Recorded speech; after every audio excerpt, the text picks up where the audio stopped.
어렵기 때문에 여러분들이 좀 주의를 해서 좀 집중해서 들어야 될 필요가 있을 겁니다. 내용이 쉽지가 않아요. 우리가 시올런과 롱런을 다르는 구분하는 기준은 우리가 사용하는 인풋이 생산 프로덕션을 위해서 투입되는 인풋이 두 가지가 있는데 자본과 노동이다.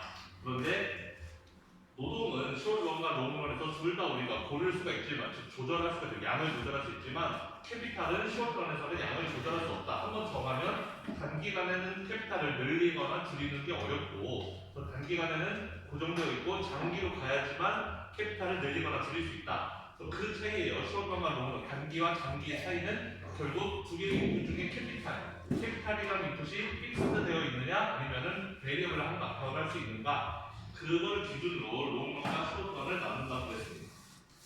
중요한 것은 시올런 토탈 코스트 커브는 never falls below the 롱런 토탈 코스트 커브.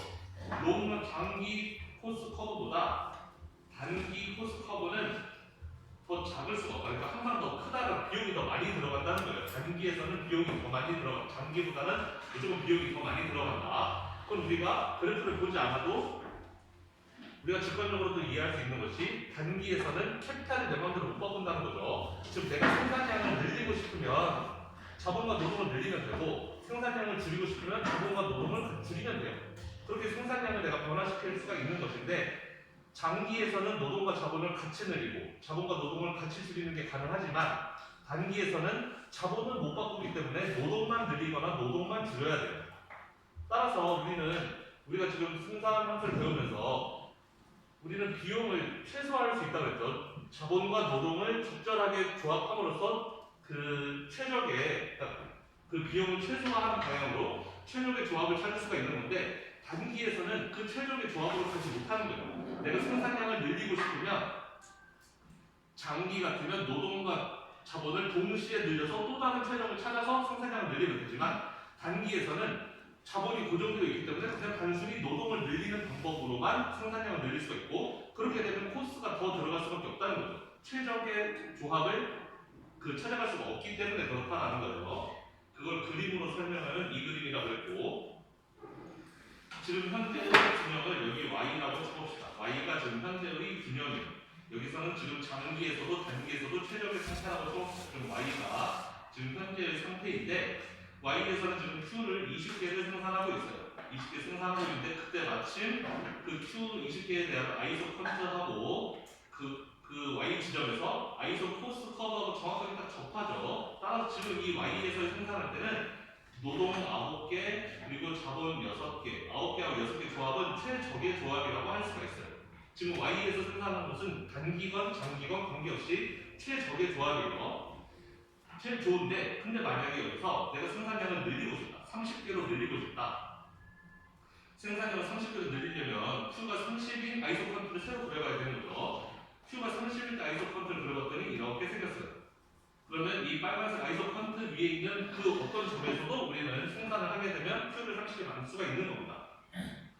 그런데 장기에서는 우리가 최적의 조합을 찾아간다고 해요.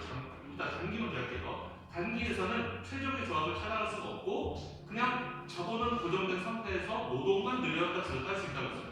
지금 자본이 지금 Y점에서 6개로 고정돼 있잖아요. 이 자본은 못 바꿔요. 6개에서 못 바꾸고 즉 오른쪽 왼쪽으로만 갈 수 있지 위아래로 움직일 수 없다는 겁니다. 단기에서는 자본이 6개로 고정되어 있기 때문에. 그래서 Q 30개를 생산하기 위해서는 오른쪽으로 갈 수밖에 없어요. 오른쪽으로 쭉 가다 보면 여기 E' 여기서 생산을 해야 된다는 거예요. 지금 이 점은 누가 봐도 명백하게 최적의 조합이 아닌 거죠. 최적의 조합은 뭐다? 아이소 컨트하고 아이소 코스트가 이렇게 접할 때가 최적이라는 거예요. 지금 여기 C' 여기 제가 화살표가 가리키고 있는 이 지점 여기는 지금 최적이 아닌 거죠. 접하고 있지 않잖아요. 두 개가 교차하고 있죠. 이렇게 만나면 최적의 조합이 아니지만 어쩔 수가 없어요. 단기에서는 노동을 내 마음대로 바꿀 수가 없으니까. 그래서 여기서 생산을 해야 되고 그때의 아이소 코스트 커브는 여기를 지난다. 그때의 비용은 360이다.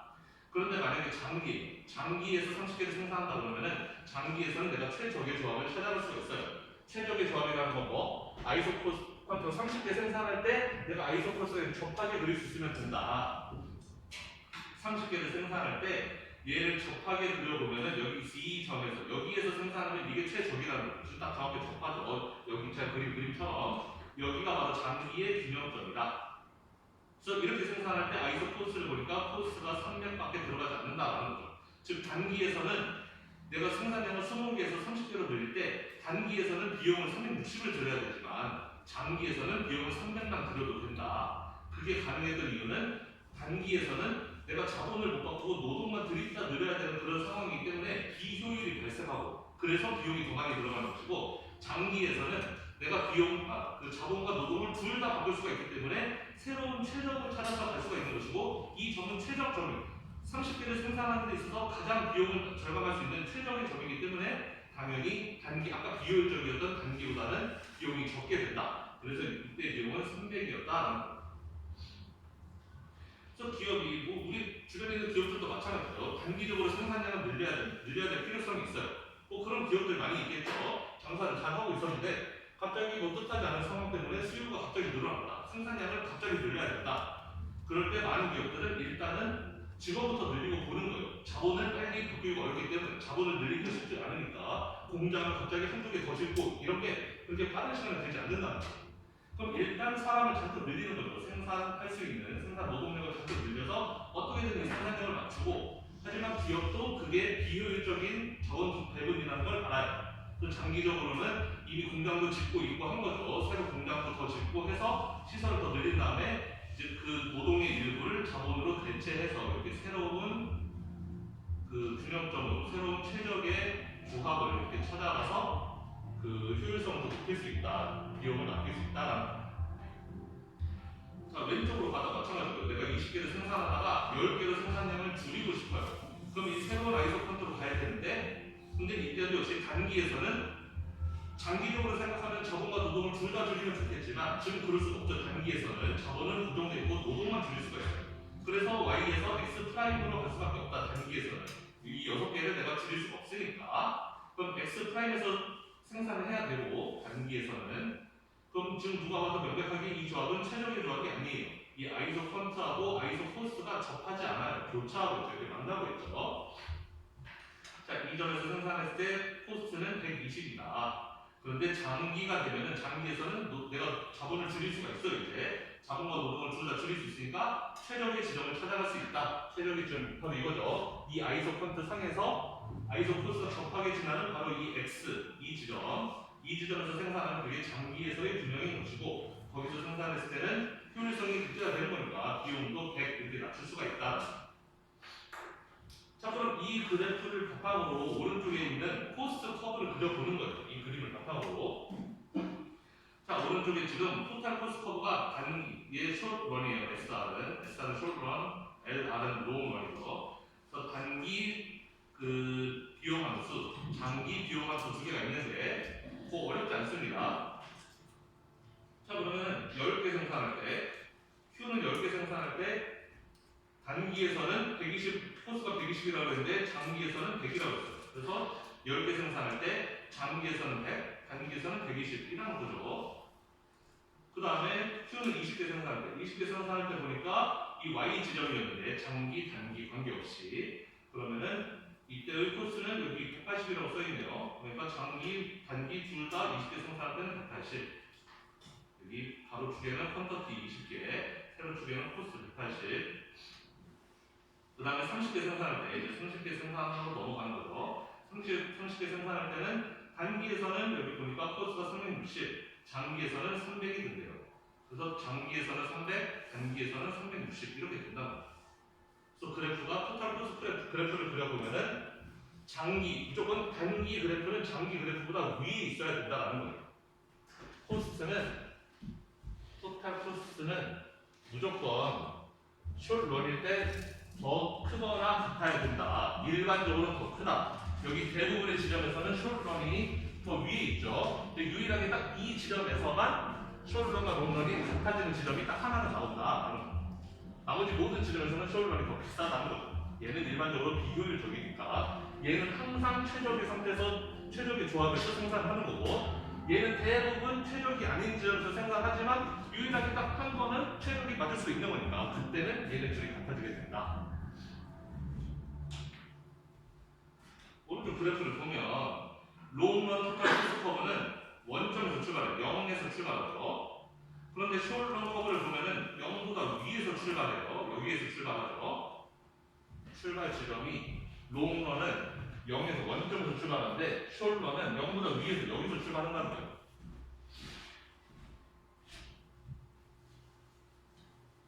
뭐 당연한 거지만 코스트는 RK에다가 WRL을 더한 거라고 했었잖아요. 그런데 장기를 생각해보면 장기에서는 우리가 생산을 0개, 지금 2.0점 생산을 빵개 한다고 쳤을 때 장기에서는 내가 생산을 안 하겠다? 그럼 노동과 자본 둘 다 안 쓰면 돼요. 빵을 쓰면 되는 거니까 당연히 토탈 코스트도 0이겠죠. 내가 장기에서는 자본과 노동 둘 다 내가 컨트롤 할 수 있는 거잖아요. 생산을 안 할 건데 자본과 노동을 내가 돈 주고 살 필요가 없는 거죠. 둘 다 안 쓰면 돼요.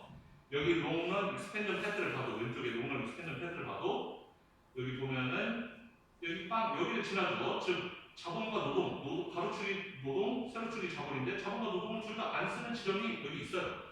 생산을 내가 안 하겠다 하면은 자본, 노동 둘 다 안 쓰면 돼요. 그러면은 여기 가격이 얼마가 됐든 관계없이 가격이 얼마든 난 안 쓰고 가격이 얼마든 안 쓰고 0-0이니까 당연히 코스가 빵이다.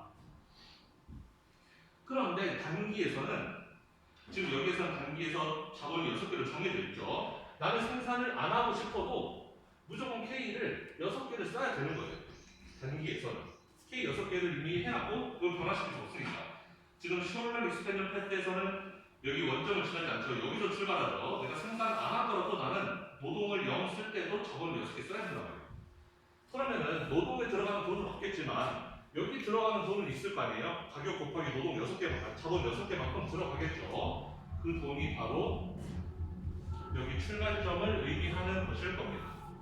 여기 이만큼 비용이 들어가, 생산을 내가 1개를 하더라도 이만큼 비용이 들어가는데 그 비용 들어간 이유는 바로 이 자본 6개 때문에 그런 거죠. 노동은 내가 안 쓰겠지만 생산 어차피 안 할 거니까. 하지만 자본 6개는 생산 안 하더라도 공장 6개 이미 지어놓은 거는 그거 어떻게 갑자기 없앨 수 없단 말이에요. 거기에 들어가는 유지 이런 건 어쩔 수 없이 내야 된다는 거죠. 그러면 이거는 지금 토탈 코스트를 그린 거고 이제 이거를 에버리지 코스트 개념으로 이제 바꿔보겠습니다. 평균 개념으로 바꿔보는 거죠. 그러면 다음 그래프처럼 나오게 돼요. 네, 그림이 좀 복잡해지기 시작하는데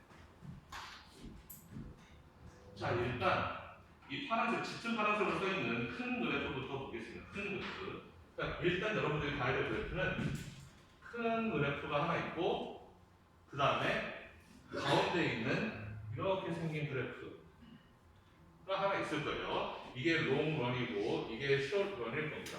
일단 이거 두 개만 보면 돼요. 양 옆에 U자 모양이 두 개 더 있죠. 이렇게 하나, 두 개 더 있는데 그거는 일단 보지 말고 일단은 큰 U자 하나 보고 그 다음에 가운데 있는 안쪽에 있는 가운데 있는 U자 이렇게 두 개만 봅시다. 지금 여기 그래프에서 ATC LR이라고 써있는 거 롱런 그래프하고 그 다음에 숏런 20이라고 써있는 거 이렇게 가운데 있는 거 얘를 20이라고 써있는데 얘를 일단 두 개만 보자는 거예요. 이거는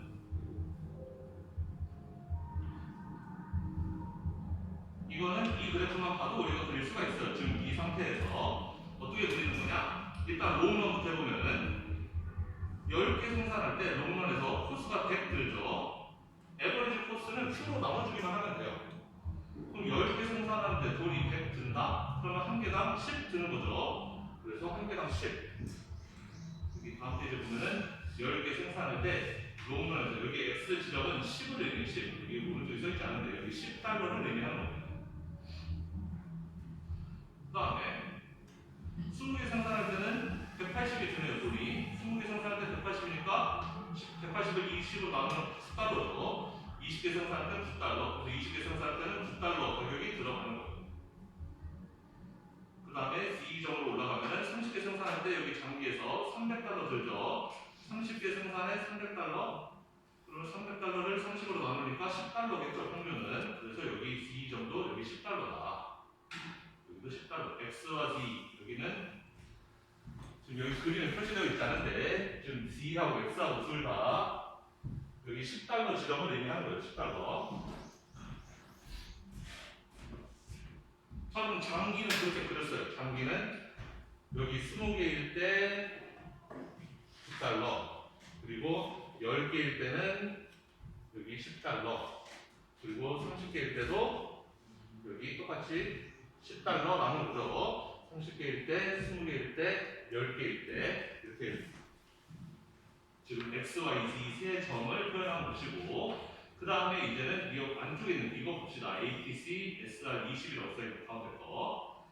그럼 이번에는 숄더에서 보는 거예요. 그림을. 그러면 x 프라임 단기에서 10개 생산하는데 $120 들어가죠. 돈이. 장기에서는 $100밖에 안 되지만 단기에서는 비효율 때문에 $20 더 들어요. $120 돈이 들어가요. 그럼 10개 생산하는데 120? 그럼 120 나누기 10 하면은 $12죠. 그래서 여기 x 프라임은 $12에서 비용이 잡히는 거예요. 평균 비용이. 그 다음에 y는 똑같이 아까 했던 것처럼 20개 생산하는데 $180라고 했으니까 180 나누기 20 해서 $9가 드는 거죠. 그래서 여기 $9 똑같이 여기 20개 생산하는데 $9를 지나가게 되는 것이고, 그 다음에 C 프라임 여기 보면은 여기도 30개 생산하는데 $360가 들어요. 단기에서는 $360를 30개로 나누면은 $12겠죠. 여기도 똑같이. 그래서 C 프라임도 $12가 된다. 그래서 똑같이 10개, 20개, 30개 생산하는데 장기에서는 평균 비용이 19, 10이지만 단기에서는 $12가 든다는 거죠. $12 여기에서도 똑같이 $12 이렇게 든다라는 거예요. 그러면은 이거랑 큰 그래프하고 그 다음에 이 안쪽 그래프 이거는 이해가 됐을 거예요. 그럼 거기에서 지금 여기 왼쪽 하나 또 있죠. ATC SR10이라고 써있는 거. 이거 SR10이라고 써있는 그래프. 여기 왼쪽에 그래프가 이렇게 생긴 게 하나 더 있단 말이에요. SR10이라고 써있는 거 하나 있죠. 그럼 그 그래프가 의미하는 건 뭘까요? 그냥 생각을 해보면 지금 다 따라오고 있으니까 너무 어렵다. 지금 이 그래프가 의미하는 것은 지금 이 지점에서 장기하고 단기 지금 비용이 똑같은 거잖아요. 지금 이 X 지점에서 장기는 이렇게 큰 그래프인데 X 지점에서 단기 그래프도 여기를 지나가는 거니까 장단기에서 들어가는 비용이 똑같은 지점을 의미하는 거예요. 장기와 단기에서 비용이 똑같다? 그 얘기는 뭐냐면 그 단기 지점이 장기에서의 균형과 동일한 지점이라는 걸 의미하는 거죠. 지금 여기 SR10이라고 써있는 이 그래프는 어느 지점을 의미하는 거냐면 위에 그래프에서 지금 여기 있는 단기 SR2 그래프는 Q가 20일 때 딱 지금 단기가 최적인 상황 그 지점을 지금 가정해놓고 이 그림을 그린 것이고, 지금 여기 그리는 SR10이라고 써있는 이 그래프는 K가 6이 아니라 K가 이 지점 X를 지나는 이 지점에 고정되어 있을 때 그래프를 그린 거예요. 이해가 되나요? 지금 여기 SR은 SR20이라고 써있는 그래프를 의미하는데, 즉 Q가 20개일 때 장기와 단기 그 코스가 같았잖아요. 장기일 때도 180, 단기일 때도 180 이렇게 같았잖아요. 그거는 K가 6이기 때문에 그런 거예요. K가 6에 고정되어 있으니까. 그런데 K가 6에 고정되어 있지 않고 만약에 여기에 고정되어 있어요. 여기 X 지점에 K가 지금 이 높이가 아니고 K가 여기에 고정되어 있어요. 파란색 선이 여기라고 쳐보세요. 여기 X점을 지나는 파란색 선이 이렇게 되어 있다 라고 치면, 그러면 X 지점에서는 숄런과 롱런의 코스가 같을 거 아니에요? 익스펜전 패스가 동일한 지점을 지나가니까 여기 X 지점에서는 코스가 당연히 동일하겠죠. 단기도 여기서 생산하고 장기도 여기서 생산할 테니까. 뭔 소리냐면 지금 여기 이 그래프, 저 그래프에서 보면은 Y 지점에서는 장기와 단기의 생산 비용이 똑같아요. 그 이유는 장기 익스펜전 패스하고 단기 익스펜전 패스가 마침 여기서 만나요. 그러니까 어차피 장기도 여기서 생산할 거고 단기도 여기서 생산할 것이기 때문에, 그러니까 동일한 자본과 노동이 들어가니까 비용이 똑같다라는 거죠. 그런데 만약에 단기의 익스펜전 패스가 즉 자본이 6개가 아니고 단기에서 자본이 여기 지점이었어요. 예를 들어서 여기를 있는 그림 보시나? 단기에서 이렇게 파란색 선이 아니라 이렇게 주장을 따뜻하게 그리지 못하고 만약에 단기 수열력 익스펜 패스가 이 빨간색 선이었다라고 한다면은 이 지점에서 x 지점에서 장기와 단기의 익스펜 패스가 만나잖아요. 장기도 거기서 생산했을 거고 단기도 거기서 생산했을 거라는 거예요. 이 지점, 그러니까 장기건 단기건 이만큼의 노동, 이만큼의 자본을 들여서 생산했을 거라는 거예요. 동일한 투입량이 들어갔어요. 그러니까 동일한 코스가 나오게 될 것이고, 그랬다라면은 이 지점에서 이렇게 만날 수 있다는 거예요. 여기 지점에서 코스가 같을 수 있다. 즉 이 숄런 10이라는 것의 의미는 뭐냐면 단기 비용 함수를 그린 건데, 단기 비용 함수를 어디에 초점 맞춘 거다? K가 6이 아니라 K가 이렇게 아래쪽 여기에 있었을 때라면은 단기 코스 커브가 그렇게 생겼을 것이다 라는 거를 의미하는 거예요.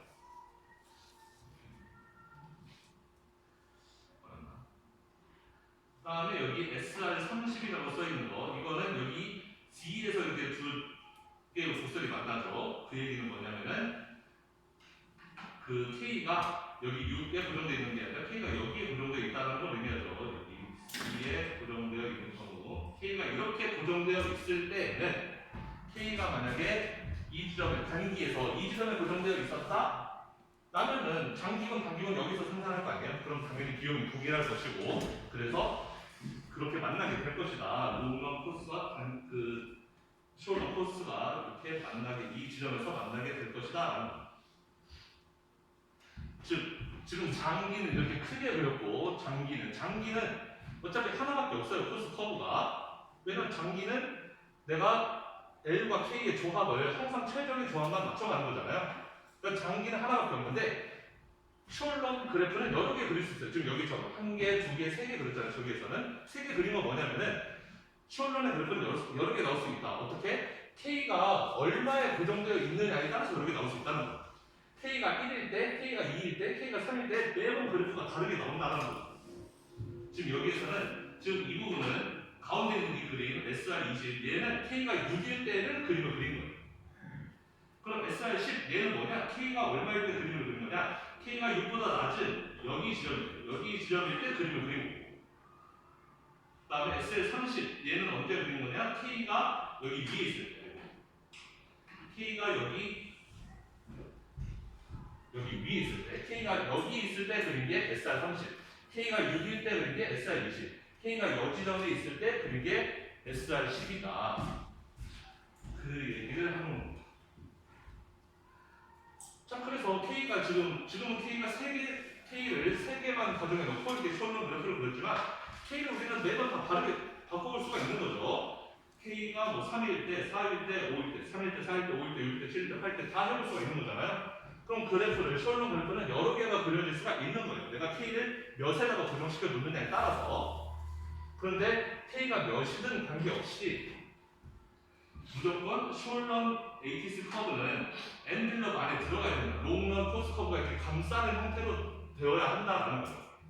어찌됐든 숄런은 롱런보다 더 싸질 수 없기 때문에 그렇다라는 거예요. 항상 숄런은 롱런보다 비용이 더 많이 든다는 거죠. 비용이 더 많이 들기 때문에 롱런 밑으로는 내려갈 수가 없다. 롱런이 이렇게 있으면은 숄런의 그래프는 이거보다 밑으로 내려갈 수 없고, 항상 그림을 그려도 이런 식으로 여기를 감싸는 방식으로 이런 식으로 그림이 그려질 수밖에 없다. 그래서 엔빌롭이라는 것은 그거죠. 롱런이 숄런을 감싸고, 봉투 안에 넣는 것처럼 이렇게 감싸고 있다는 것을 의미하는 거예요.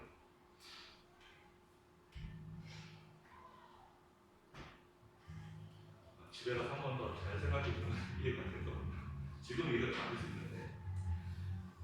자, 그러면 거기에다가 좀 더 복잡해지는데, 이제 마지막 코스 커브도 한번 그려보는 거죠. 여기 마지막 코스 커브를 한번 그려보는데, 여러분들도 오랜만에 해서 기억이 안 날 수 있으니까 다시 한번 떠올려 보면,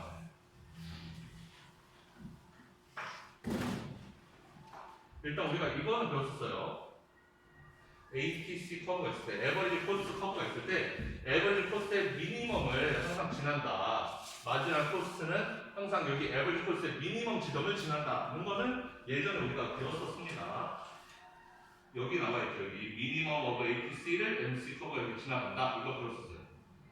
그래서 그거랑 비슷하게 생각하면 돼요.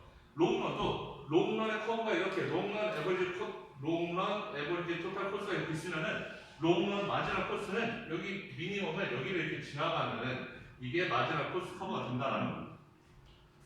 이 그림을 보면은 롱런이 이렇게 크게 롱런 커브가 지나가고 있는데 걔의 미니멈 여기를 지나가는 이게 롱런 마지막 코스라는 거예요.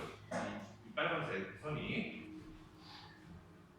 그러면은 우리가 단기 에버리지 코스 커브는 여러 개 그릴 수 있다고 했는데 K의 레벨에 따라서 K가 3이냐 6이냐 9냐에 따라서 다 다르게 그릴 수 있다고 했는데 그럼 하나하나 K가 예를 들어서 여기일 때 이 에버리지 숄런 코스 커브에 대해서 마지막 코스를 그려보면은 얘의 미니멈은 여기일 거 아니에요? 그래서 여기를 이렇게 지나가야 돼요. 일단 마지막 코스 커브가 여기를 지나가야 되고 그 다음에 또한 마지막 코스라는 것은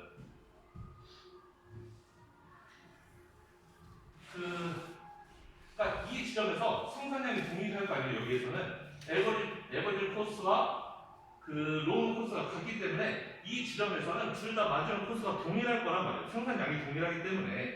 그래서 이 지점에서는 숏런하고 롱런하고 마지막 코스가 여기서 만나야 된다라는 거예요. 두 개의 생산량이 같은 지점에서는.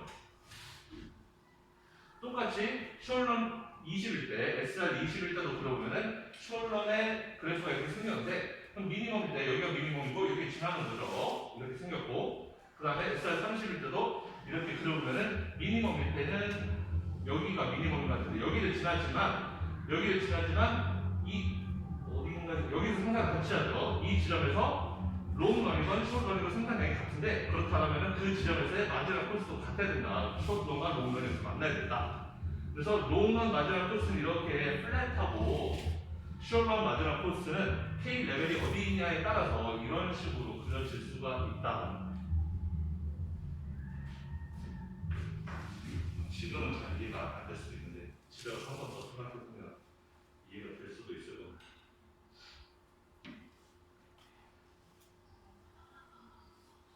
자, 그럼 여러분들이 생각할 때 이 그림을 봤을 때 그럼 기업은 생산량을 무조건 20개로 해야 되나? 이런 생각이 들 수도 있겠어요. 그러면은 20개로 하면은 장기적으로 봤을 때 비용을 가장 아낄 수 있는 거잖아요. 에버리지로 봤을 때 평균적인 비용을 가장 싸게 할 수 있는 거죠. 기업은 평균 비용으로 봤을 때 장기로 봤을 때 평균 비용이 여기서 제일 낮으니까 그럼 기업은 생산을 20개만 하는 게 제일 이득인가? 이렇게 생각할 수 있는데 그것도 아닌 거예요. 기업이 굳이 평균 생산 비용을 가장 최저로 만들 이유가 별로 없어요. 더 많이 생산해서 이윤을 더 많이 만들어낼 수만 있다면은 비용이 좀 더 들어도 생산량을 올릴 수도 있는 거거든요. 그러니까 기업이 지금 몇 개를 생산해야 되는가에 대한 이야기를 우리가 하고 있는 게 아니라는 거예요. 지금 우리는 기업이 비용이 20개에서 최소화 되니까 그러면 기업은 20개를 만들어야 되나 보다. 지금 그 얘기를 하고 있는 게 아니라는 거예요. 우리가 하고자 하는 이야기는 뭐냐면 지금 현재 기업은 20개를 만들고 있는데 만약에 주문량이 폭주한다면 30개를 만들어야 될 수도 있는 거고 주문량이 갑자기 줄어든다면 10개를 만들어야 될 수도 있는 거예요. 기업이 생산해야 되는 양은 기업이 결정하는 게 아니라 외부 상황에 의해서 바뀔 수도 있다는 거예요. 지금 20개 만들고 있지만 30개를 만들어야 될 수도 있고 10개를 만들어야 될 수도 있다. 그런데 기업이 20개, 지금 단기적으로 20개를 생산하고 있는데 지금 이 그림으로 보자면 기업은 단기적으로는 여기서 생산하고 있지만 만약에 생산량을 줄여야 돼요. 10개. 지금은 20개를 생산하고 있지만 기업이 생산량을 10개를 줄여야 된다. 갑자기 무슨 일이 있어? 10개 줄여야 돼. 근데 단기적으로는 K는 못 바꾼다고 했죠. 단기적으로는 L만 바꿀 수 있다고 했고 그럼 기업은 어떻게 해야 되느냐? 지금 단기 그래프가 20개 생산할 때의 단기 그래프가 이거잖아요. 20개 생산할 때 단기 그래프가 이거니까 여기에서 10개로 생산량 줄이려면은 여기로 가야 되는 거예요. 여기에서 생산해야 되는 거예요. 비용을 좀 더 많이 들여서라도. 하지만 시간이 지나서 장기로 가게 되면 10개 생산할 때 최적은 여기가 되는 거죠. 이게 롱런이니까. 그래서 단기에서는 칩 이 단가가 드는 그런 고비용이 드는 이 조합을 선택할 수밖에 없지만 시간이 지나서 장기가 되면은 그럼 이 지점으로 내려올 수가 있게 되는 거예요. K가 L을 바꿨으니까. 자, 그러면 이 지점으로 왔어요. 이제 완전 장기 상태로. 그럼 그 지점으로 왔으면 이제는 이 지점에서의 단기 그래프는 얘가 된다라는 거예요. 이해가 되나요? 무슨 말인지? 20개를 생산하다가 갑자기 생산량 10개를 줄이라고 했어요. 갑자기 줄이라 그러면 일단 이쪽으로 가야 돼.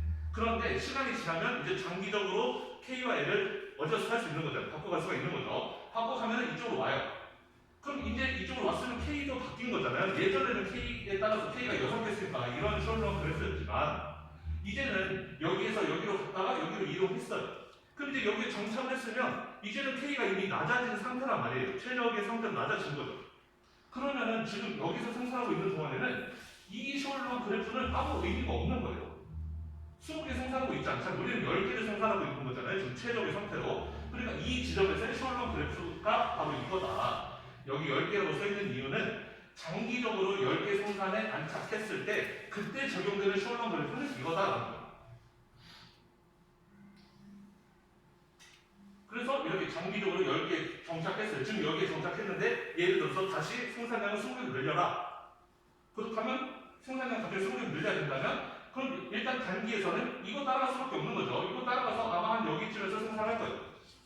그러다가 시간이 많이 지나면 우리는 장기 최적인 여기로 이동하겠죠. 여기로 이동해서 여기에 안착하게 되면 그럼 이제는 지금부터의 단기는 여기 그래프가 되는 거죠. 이제 이 지점으로 완전히 왔으니까.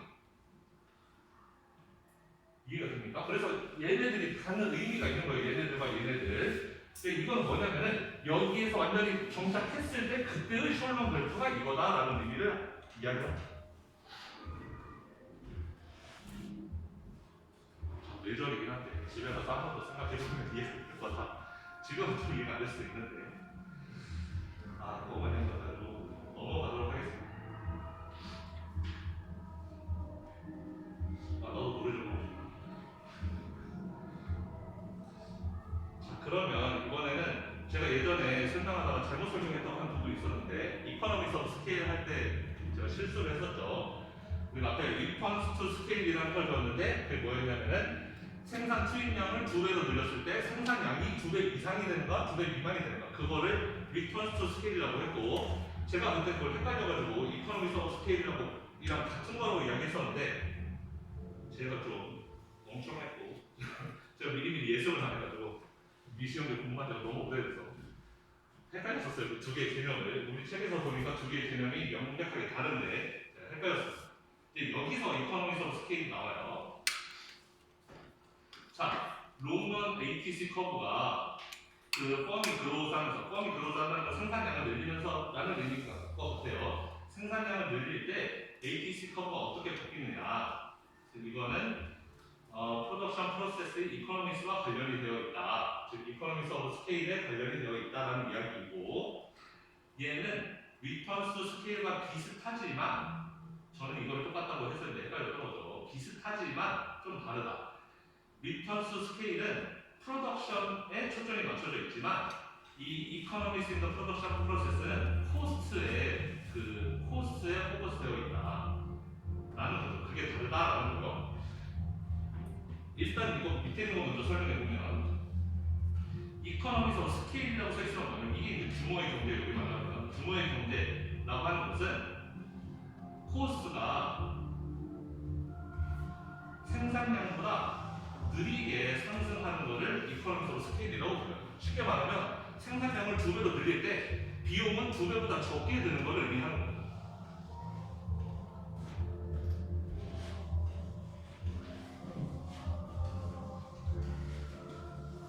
우리 리턴스 스케일하고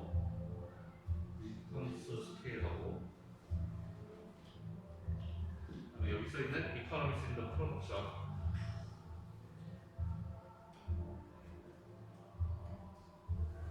이거를 비교해보자면 리턴스 스케일은 뭐였냐면은 생산 함수가 있는데 K와 L을 집어넣는 생산 함수죠. 여기에다가 내가 K와 L을 둘 다 2배, 3배로 이렇게 늘려요. C라는 것은 1보다 큰 숫자예요. C는 1보다 큰 어느 숫자, 아무 숫자는 돼요. 이 2배, 3배, 4배는 상관없이 내가 K와 L을 2배, 3배 늘렸을 때 그 결과가 원래의 생산량, 내가 K, L 집어넣었을 때 생산량의 2배가 정확하게 되느냐 이게 같다면 컨스턴이고 이게 더 크다면 그 그러면 인스턴트 리턴 투 스케일인 거죠. 두 배를 집어넣었을 때 더 많이 생산이 된다는 뜻이니까 이게 작다면 그 디크리징이었던 거고요.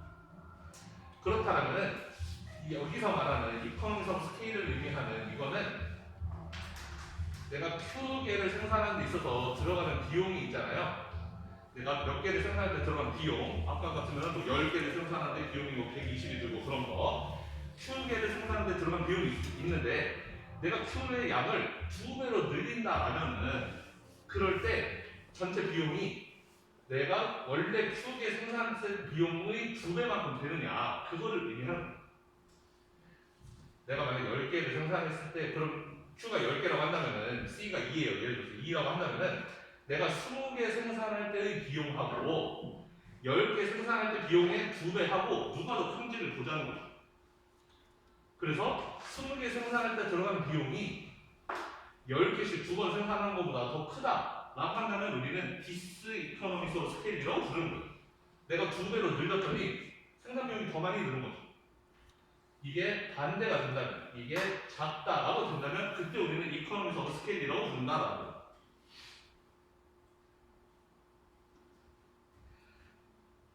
우리는 이 위에 그림에서 보면은 여기 10에서 20 넘어갈 때 이코노미스 오브 스케일을 볼 수가 있을 거예요. 왜냐하면은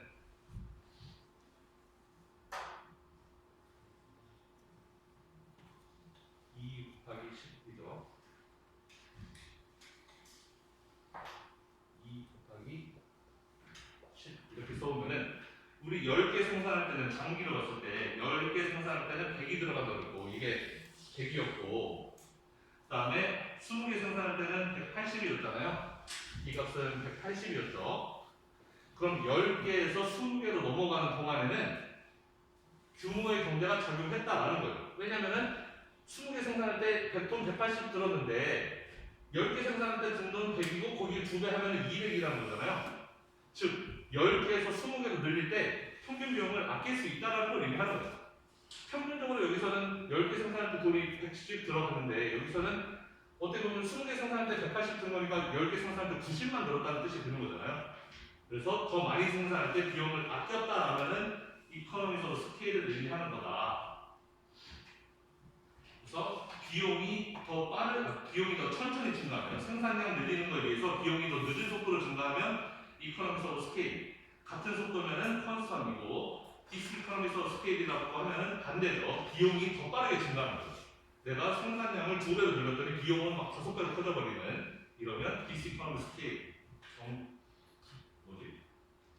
규모의 불경제성인가 그렇게 써 있어도 맞아요. 그래서 생산량을 잔뜩 늘렸을 때 그럴 때 디스이코노미스 오브 스케일이 발생하기도 한다. 우리는 그러면은 이 생산함수에서 이코노미스 오브 스케일과 디스이코노미스 오브 스케일을 어떻게 구분할 수 있느냐?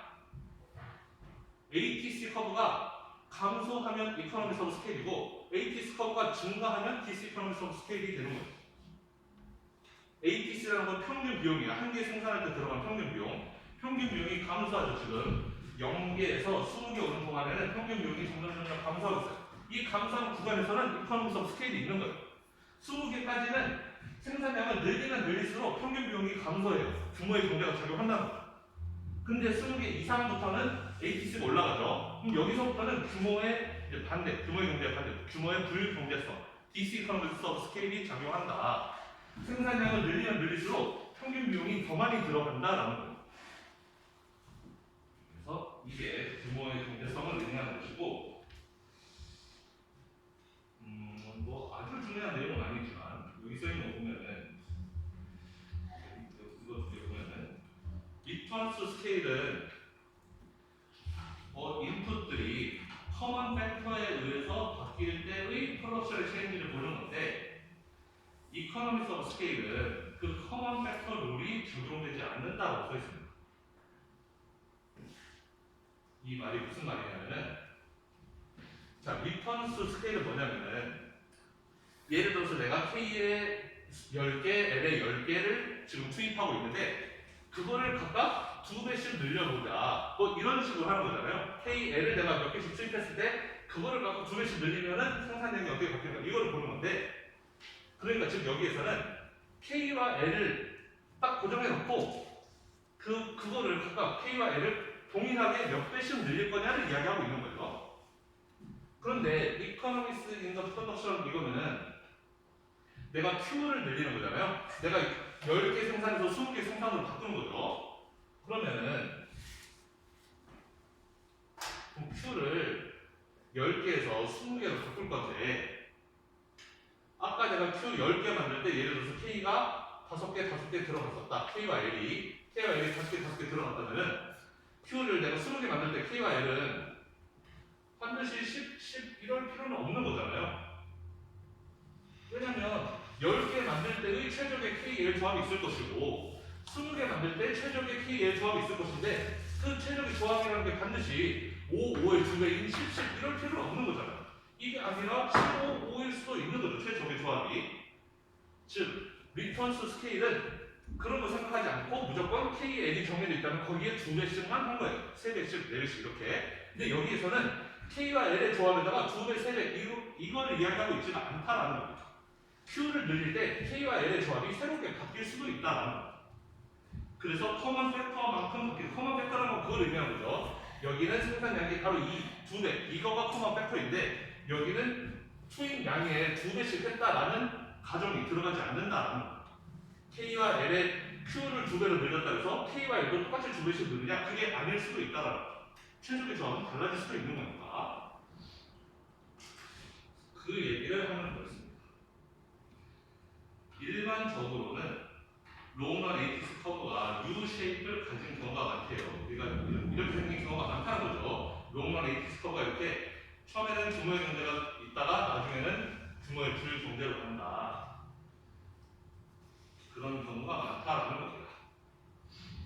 초반에는 이코노미스 스케일이 발생하는데, 즉 에버리지 코스트가 점점 감소하는데, 이벤츄얼리 어느 정도 아웃풋 레벨이 넘어가면은 어느 정도 수준 넘어가게 되면 그때부터는 DC 이코노미스 스케일이 작용한다.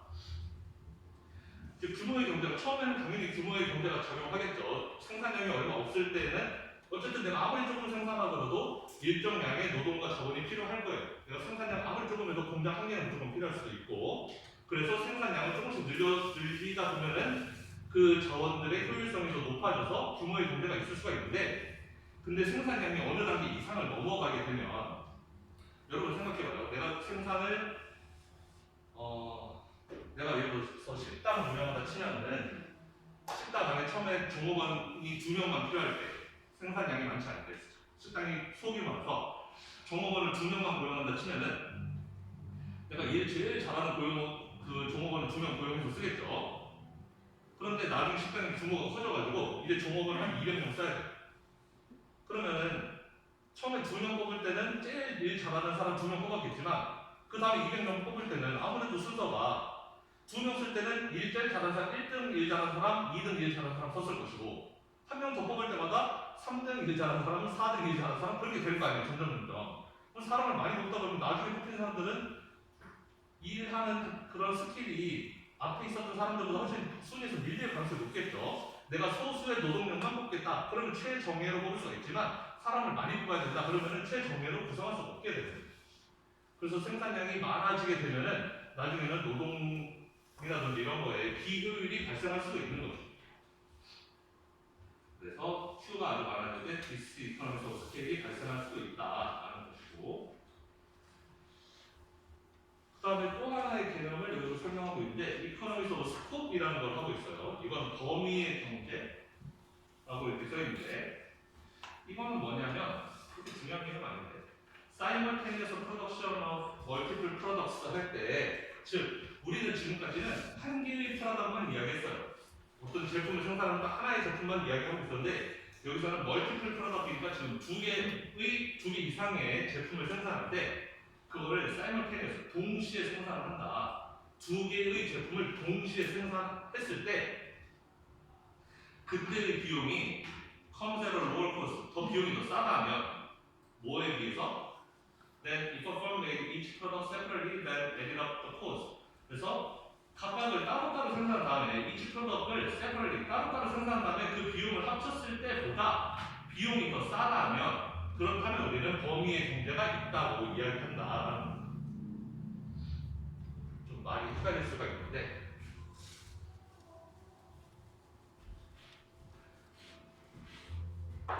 예를 들면은 1번 제품, 2번 제품 이렇게 두 가지 제품을 생산할 수 있다고 쳐봐요. 그런데 1번 제품과 2번 제품을 동시에 생산할 수가 있어요. 예를 들어서 1번은 Q1개만큼, 2번 제품은 Q2개만큼 이렇게 제품을 만약 생산할 수 있다. 그랬을 때 들어가는 토탈 코스가 있다. 이건 좀 사이멀테니스 프로덕션을 의미하는 겁니다. 동시에 생산을 할 때 이렇게 생산을 할 때 들어가는 비용이 만약에 따로따로 내가 Q1만 생산하고 이 제품을 생산 안 하고 그 다음에 내가 1번 제품은 생산 안 하고 Q2만 생산했을 때 이렇게 따로따로 생산했을 때의 비용보다 둘을 동시에 생산하는 비용이 더 싸다면 그러면 이코노미스 오브 스코프이다. 그런 이야기를 하는 거예요. 그래서 우리 주변에서 많은 경우에 이코노미스 오브 스코프를 발견할 수 있다는 거죠.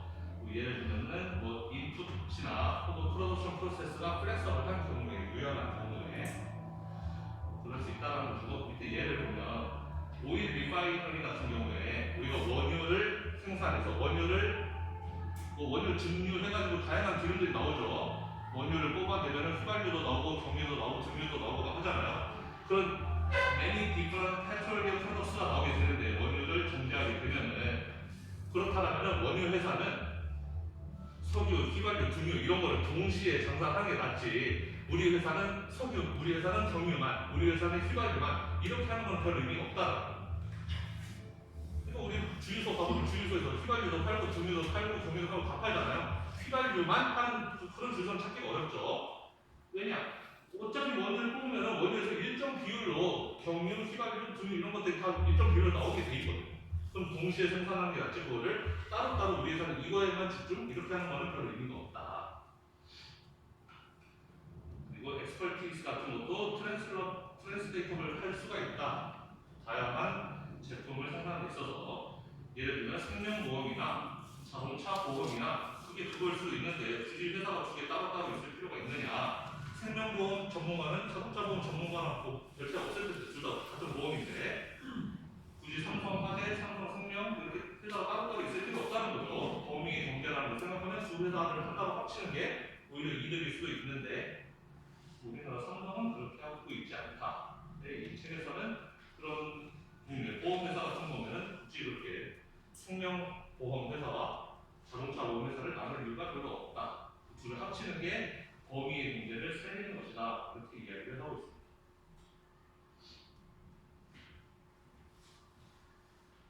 그래서 이렇게 하면은 7장 수업을 이제 다 마쳤고 조금 어려울 수도 있을 것 같아요. 그래프가 좀 모양이 좀 후덜덜해서 어려워 보일 수도 있는데 집에 가서 잘 생각해 보면은 그렇게 또 안 어려울 수도 있어요. 자, 이번에는 마지막 챕터예요. 8장. 우리가 8장까지 하고 시험을 볼 것 같은데 우리가 6장, 7장에서는 이제 서플라이 쪽을 배웠다라면은 이제 8장부터는 산업의 구조에 대해서 배우게 될 거예요. 그래서 사실 8장부터는 어떻게 보면 약간 어나더 스토리이긴 한데 근데 그래서 저는 원래 처음에 8장 안 하고 싶었거든요. 7장까지 딱 하고 차라리 남은 시간에 다른 이슈들을 하고 싶었는데 문제는 미시 문제 저만 가르치는 게 아니고 다른 교수님들도 하고 계시고 또 여러분들이 다음 학기에 저한테 안 들을 것 같은데 지금 분위기 보니까 안 듣고 다른 분한테 듣게 되면 진도가 안 맞으면 안 되니까 아마 다른 분들은 여기까지 하실 거거든요. 분명히 컴퓨터를 이렇게 할 거기 때문에 그래서 저도 이 부분을 진행하는 게 좀 별로 마음에 안 들지만 일단 하려고 합니다. 뭔 소리냐면 8장, 9장, 10장, 11장 이게 한 덩어리로 묶여있는 챕터란 말이에요. 우리는 그 중에 8장만 배우고 학기를 끝내보기 때문에 다음 학기 9장, 10장, 11장 할 때 이 얘기를 또 다시 한번 해야 됩니다. 여러분들 분명히 다음 학기 또 공부 안 하고 까먹었을 거 아니에요. 다음 학기 시작할 때 9장부터 시작하겠지만 이 8장의 얘기를 다시 한번 안 할 수가 없을 거예요. 내용이 이어지기 때문에. 그래서 좀 그런 비교율이 있지만 일단은 진행을 해보겠습니다.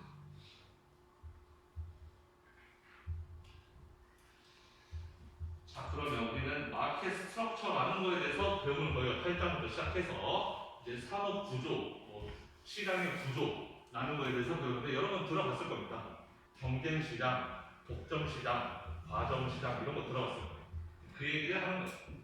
그 중에서 우리는 퍼펙트 컴퍼티션, 완전 경쟁에 대해서 배우고 8장에서는 완전 경쟁, 뒤로 넘어가면 독점도 있고 과점도 있고 나오게 될 거예요. 그래서 마켓 스트럭처라는 것은 결국 기업들이 이제 운영해가는 그 시장 안에서 컴페티티브 인바이러먼트를 이야기하는 거다. 얼마나 시장이 경쟁적이냐, 기업들끼리 얼마나 싸우고 있느냐, 그거를 마켓 스트럭처라고 부른다라는 겁니다. 회사들이 얼마나 경쟁적으로 경쟁을 하면서 그 시장을 이끌어가고 있는지 그거를 보여주는 게 마켓 스트럭처라는 거죠. 그래서 마켓 스트럭처를 이야기할 때 우리는 세 가지 중요한 프라이머리 캐릭터리스틱, 그 중요한 특징들을 이야기해볼 거라는 거예요. 이 세 가지 기준을 봐서 이 세 가지 기준에 대입을 해봐서 이게 이렇다라면은 완전 경쟁, 이렇다라면 독점, 이런 거라는 거죠. 그래서 세 가지 기준이라는 게 뭐냐면 첫 번째 number of firms, 시장 안에 회사가 몇 개 있는지. 회사가 적으면 적을수록 경쟁이 약하겠죠. 회사가 많으면 많을수록 경쟁이 센 거고 그건 당연한 거죠. 그래서 이 제너럴 일반적으로는 회사의 수가 많으면 많을수록 더 more competitive 한다. 더 경쟁적일 것이다.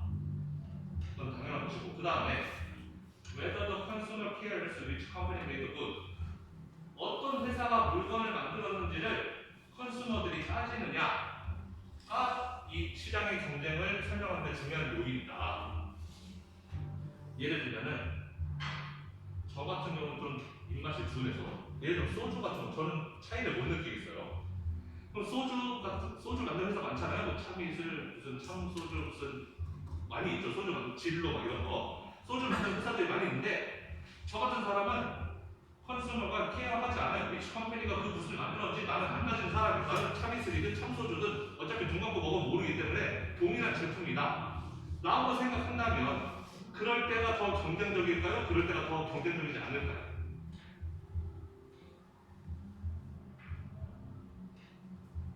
우리가 눈 감고 먹어봐도 똑같아요. 난 아무거나 먹을래 라고 한다면 그럴 때는 시장이 더 경쟁적으로 가는 거죠. 왜? 자기들의 차별성을 내세울 게 없는 거예요. 자기들이 무슨 그 물건들이 다 똑같아, 모든 소주가 다 똑같다고 생각한다면 나는 뭐만 따지는 사람이냐? 가격만 따지는 사람이라는 거예요. 나는 그냥 여러 가지 소주 중에 가격 제일 10원이라도 더 싸면서 그거 사먹겠다라는 뜻이 되는 거거든요. 따라서 그때는 경쟁이 더 심해진다. 그런데 more indistinguishable or identical, 그러니까 이게 그 얘기하는 그 제품들끼리 구분이 안 갈 때 만약에 펩시콜라랑 코카콜라의 맛을 우리가 구분을 못한다. 예를 들어서 둘 다 똑같은 맛이라고 친다면 그럼 우리는 그냥 10원이라도 더 싼 거 사먹는 거예요. 둘 중에. 그럼 얘네들은 치열하게 가격 경쟁을 할 수밖에 없는 거죠. 아이폰이 왜 비싸요? 아이폰은 다른 폰들에 비해서 비싸잖아요. 우리가 아이폰을 다른 폰들하고 똑같은 스마트폰이라고 생각한다면 아이폰 아무도 안 사죠. 똑같은 걸 뭐하러 그 비싼 돈 주고 사요. 그런데 consumers care which company made the good 하는 거잖아요. 소비자들은 이 스마트폰을 어떤 회사가 만들었는지 그거에 대해서 신경 쓴다는 거죠. 그렇게 신경 쓰면 경쟁적이지 않다라는 거예요. 애플 같은 회사는 굳이 경쟁에 가격 경쟁이 뛰어들 이유가 별로 없다. 사람들 애플이라고 환영하는데 굳이 우리가 가격을 낮출 이유가 없다. 우리는 가격을 언제 낮추느냐? 사람이 애플이라는 브랜드에 대해서 신경을 안 쓴다면 모든 사람들이 어떤 회사가 폰 만들었는지 관계없이 예를 들어서 모든 폰에다가 메이커 이름 못 붙이게 해요. 디자인도 다 똑같이 만들게 하고 그러면 이게 애플이 만들었는지 삼성이 만들었는지 누가 만들는지 모른다고 하면은 사람들은 그냥 10원이라도 더 싼 거를 살 거라는 거, 가격 경쟁을 할 수밖에 없다라는 거. 그래서 즉 이 두 번째 거는 쉽게 그러니까 그 어떤 회사가 제품을 만들었는지를 사람들이 따지느냐라고 이렇게 써 있는데 쉽게 말하면 제품들이 디퍼런 브랜드의 제품들이 구분이 되냐 안 되냐로 생각하면 될 거예요. 구분이 안 된다라면은 더 경쟁력이 되는 거고 구분이 팍팍팍 된다 핸드폰처럼 그렇다라면은 덜 경쟁적인 시장이 될 것이다. 마지막으로 barriers to entry는 뭐냐면은 시장에 새로운 회사가 어떤 회사가 시장에 새로 진입할 때 배리어, 장벽, 장애물이 있는지를 의미하는 거예요. 어떤 시장이 딱 있는데 아주 자기들만의 그 시장 구조를 확보해가지고 새로운 기업이 끼어들지 못하는 시장이 있다라면은 그러면 그런 시장은 경쟁적이지 않은 시장이 되는 거죠.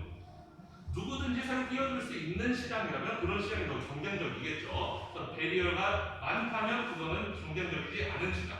배리어가 없다면, 장애물이 없다면 그거는 더 경쟁적인 시장이 되는 거예요.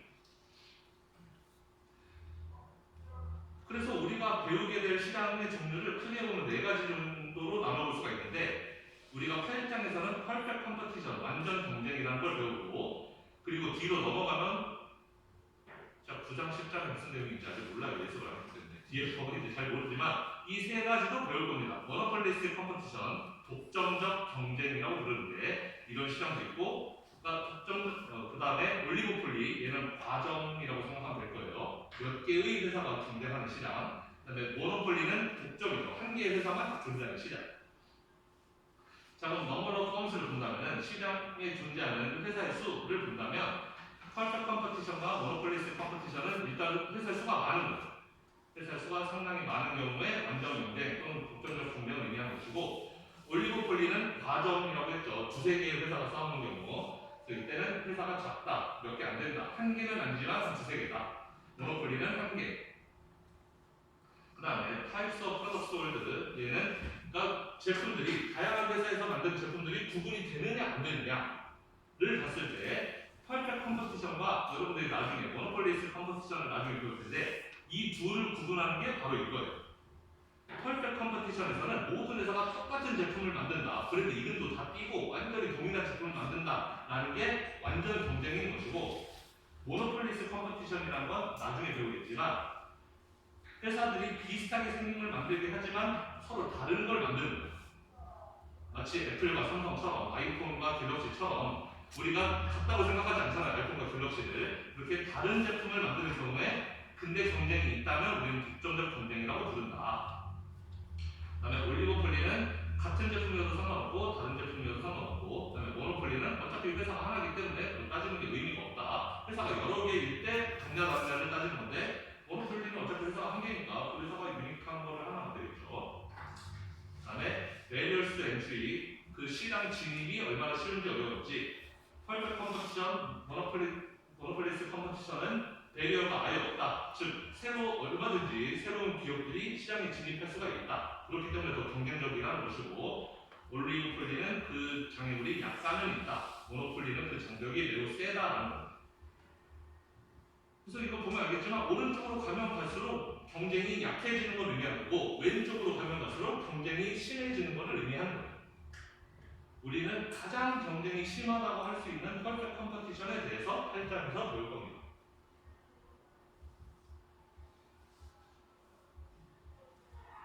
자, 그러면 퍼펙트 컴퍼티션 완전 경쟁에 대해서 배울 건데, 퍼펙트 컴퍼티션에서는 마켓이 메인 펌스에 의해서 구성되어 있고 많은 회사들도 구성되어 있고, 이 회사들은 프로듀싱 아이덴티컬 프로덕트를 만들고 다 똑같은 제품을 만드는 거예요. 브랜드 이름도 안 보이고 완전히 동일한 제품을 여러 개의 회사가 만들고 있는 상태라고 생각하면 됩니다. 거기에다가 노 배리어 스트렌치라서 새롭게 이 시장이 만약에 어떤 이익을 만들고 있다라면 그 이익을 보고 새로운 회사들이 많이 진입할 수도 있는 그런 경우를 퍼펙트 컴퍼티션 완전 경쟁이라고 불러요.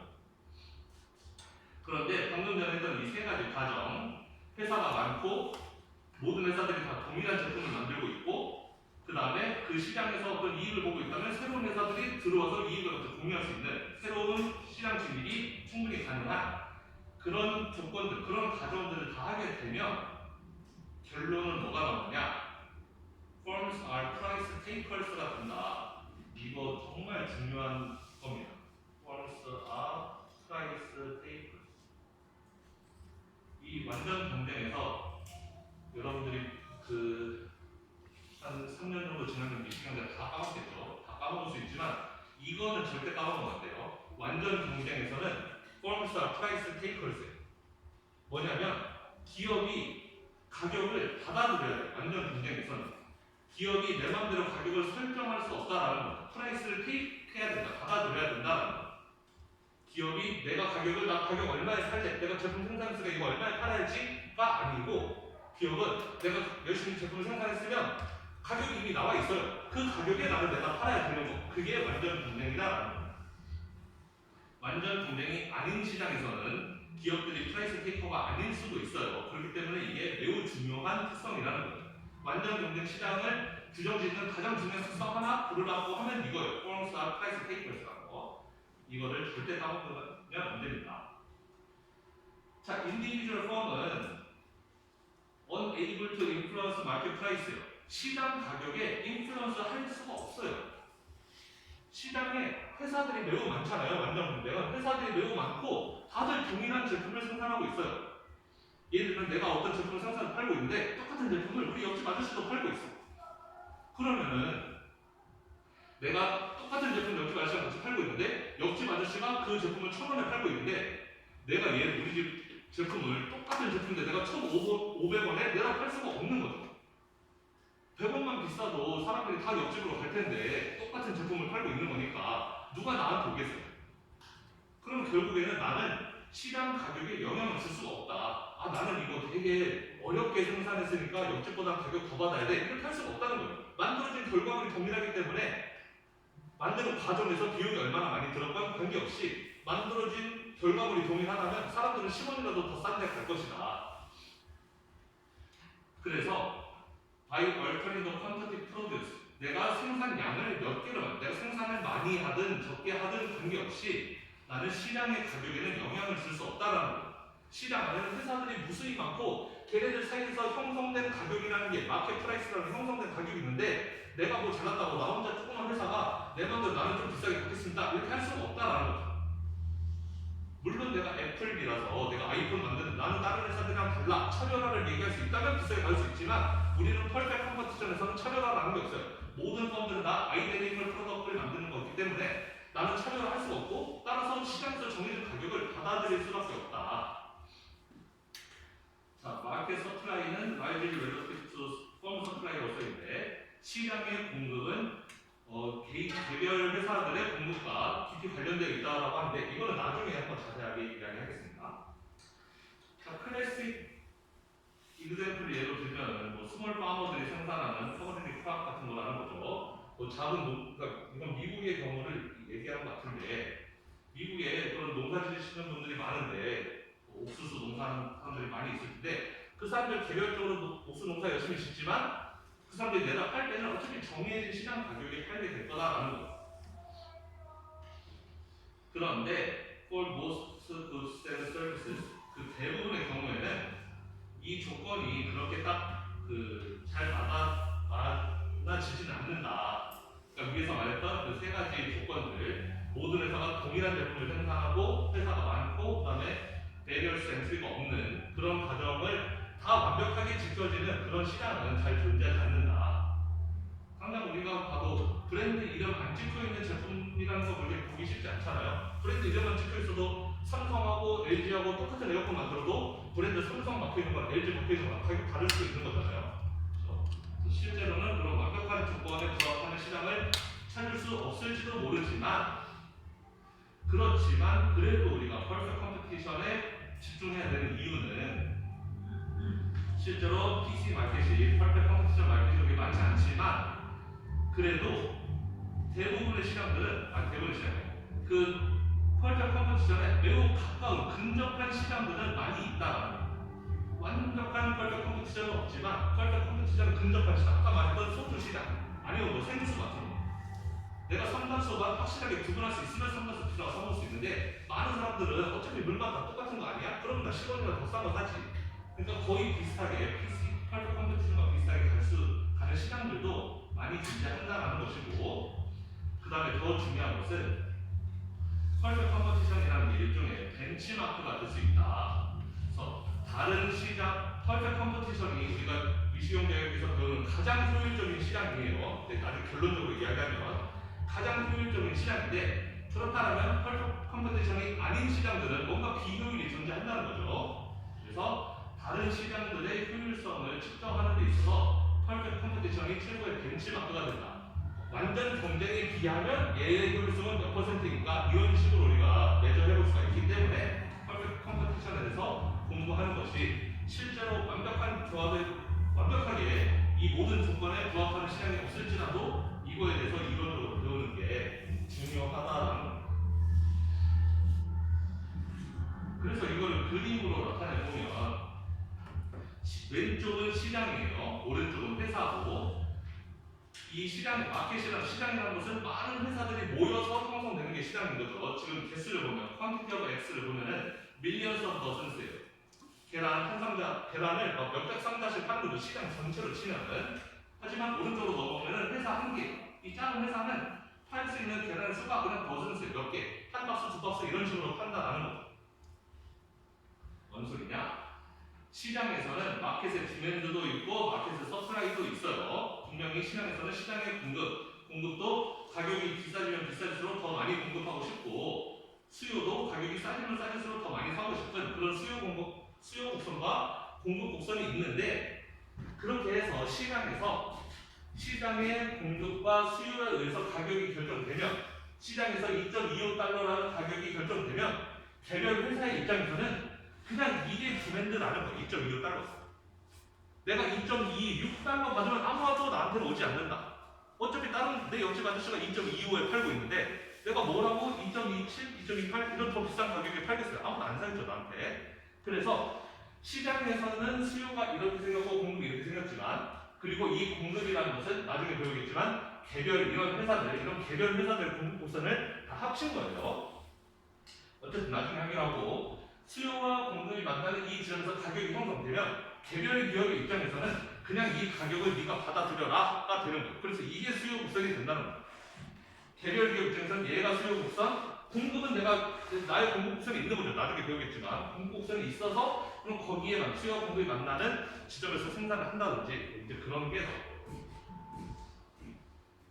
자, 그래서 개별 기업이 맞닥뜨리는 수요 곡선은 perfectly elastic하다. elastic이라는 건 매우 완전 탄력적이라는 거죠. 수요들이 가격이 1달러만 비싸도 안 사고 1달러만 더 싸다면 다 그 집 가서 몰리는 이런 경향 이렇게 된다는 거죠.